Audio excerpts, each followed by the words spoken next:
que se fasse ta volonté, en moi comme en tous ceux qui vivent. 1914, la guerre éclate. Au Sahara, l'insécurité grandit.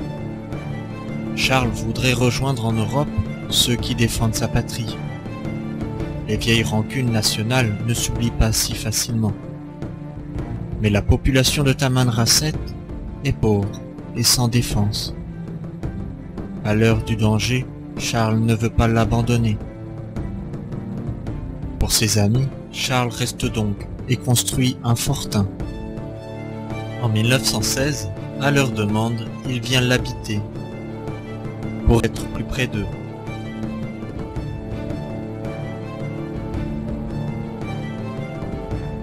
« 1er décembre 1916. Charles a alors 58 ans.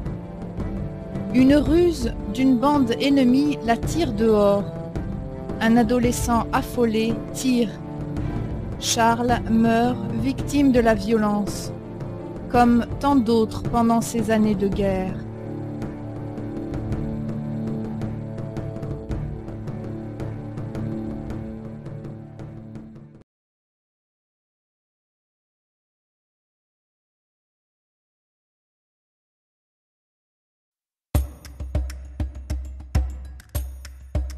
Cette mort, il s'y était préparé.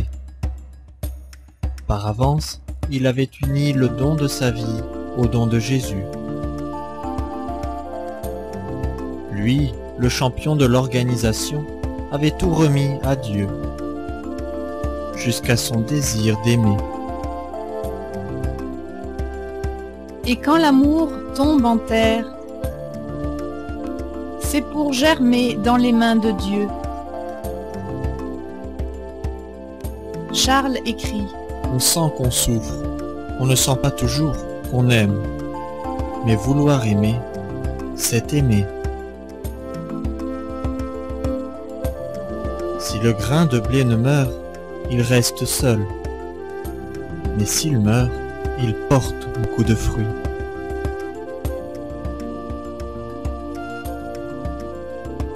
On n'aimera jamais assez.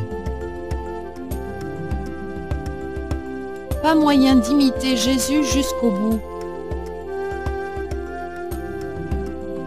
Jésus a pris la dernière place. Et pas moyen de la lui ravir. Mais Dieu nous aime et nous accueille tels que nous sommes. Mon Père, je m'abandonne à toi. Fais de moi ce qu'il te plaira.